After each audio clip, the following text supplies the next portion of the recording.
नमस्कार। देश में व्यापम घोटाले से लेकर नीट घोटाले तक लगभग 41 स्थानों पर राज्य व केंद्र सरकारों में शासकीय भर्ती के विषय पर जब भी इम्तिहान हुए हैं उनमें पेपर लीक की शिकायतें आई हैं। यदि हम वापस जाएं व्यापम प्रकरण में, तो सीबीआई को माननीय सुप्रीम कोर्ट ने केस सौंपा था, लेकिन स्वयं सीबीआई ने जिस प्रकार का इन्वेस्टिगेशन किया उसमें उन पर खुद पर भ्रष्टाचार के आरोप लग चुके। पूरी तरीके से सुनियोजित ढंग से इस देश में जितने भी या तो रिक्रूटमेंट के लिए या नीट जैसे इम्तिहान के लिए, जिस तरह से इंजीनियरिंग और मेडिकल कॉलेज में भर्ती के लिए होते हैं, क्लैट में होता है, ऐसे लगभग 41 प्रकरण सामने आए पिछले 5 सालों में। और इसमें दुख इस बात का है कि प्रधानमंत्री जी आज चुप हैं। लाखों अभिभावकों ने करोड़ों रुपए खर्च करके, सैकड़ों करोड़ रुपए खर्च करके सब मिलाकर उन्होंने अपने बच्चों को कोचिंग दिलवाई। कोचिंग करने के बाद जिनको कि छात्रों को ज़्यादा नंबर मिलने चाहिए थे, जो कि एम्स में भर्ती हो सकते थे, वे आज इस घोटाले की वजह से पीछे रह गए। यहाँ तक बताया जाता है कि एक छात्र जिसको कि 720 नंबर नीट में आए हैं, वो हायर सेकेंडरी के इम्तिहान में फेल हुआ है। अब आप समझ सकते हैं कि जो व्यक्ति हायर सेकेंडरी का इम्तिहान पास नहीं कर पाया, आज वो एम्स में भर्ती होने के लायक नीट एग्ज़ाम ने बना दिया है।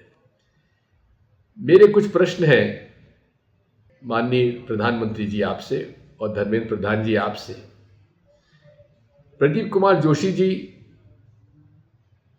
यूपीएससी के अध्यक्ष रहे, आज एनटीए के वे अध्यक्ष बनाए गए हैं। उसके पहले वे मध्य प्रदेश और छत्तीसगढ़ के पब्लिक सर्विस कमीशन के चेयरमैन रहे हैं।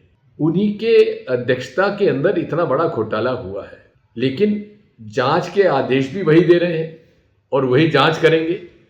यदि जिसने जुर्म किया है उसी को जांच सौंप दी जाए, वही प्रोसिक्यूशन का एक अंग बन जाए, तो आप समझ सकते हैं ये घोटाले कैसे कम होंगे। ये सब घोटाला करने वाले लोगों का एक समूह है, पूरे देश में एक माफिया बन चुका है। जिस दिन नीट एग्जाम हो रहे थे, बिहार में मामला पकड़ा गया, पुलिस में रिपोर्ट दर्ज हुई, गुजरात में शिकायत दर्ज हुई है, लेकिन नीट के एनटीए जो कहते हैं कि इसमें कोई दिक्कत नहीं है, कोई अनियमितता नहीं हुई है, ग्रेस मार्क्स दे दिए गए। और कई लोग जो ग्रेस मार्क पास पाकर और 720 नंबर उन्होंने पा दिए। अनेक जो प्रश्न हैं मैंने अपने सोशल मीडिया पर डाले हुए हैं, उसका जवाब सरकार को देना चाहिए।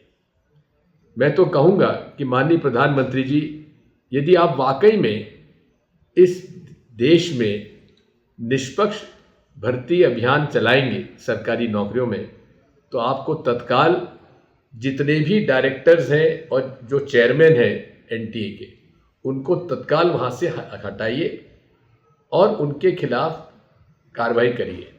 मैं ये भी मांग करता हूँ कि टेक्निकल फॉरेंसिक जांच पूरी इसके इम्तिहान की होना आवश्यक है, जिससे कि दूध का दूध पानी का पानी हो जाए।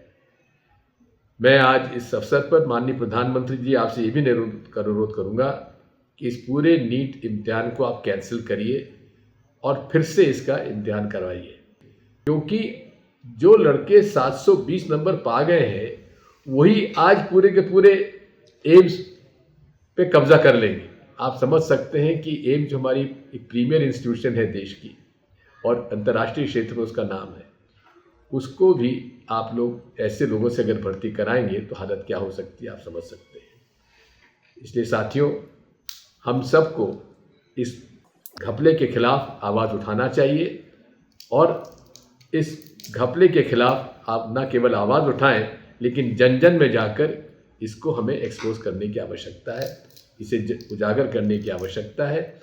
और हमारी सहानुभूति पूरी उन सब हमारे अभिभावकों के साथ है, उनके माता पिताओं के साथ है, जो बच्चे कोचिंग 2-3 साल से कोचिंग करने के बाद भी इस घोटाले में फंस गए और वे आज नीट एग्ज़ाम क्लियर नहीं कर पाए। बहुत बहुत धन्यवाद।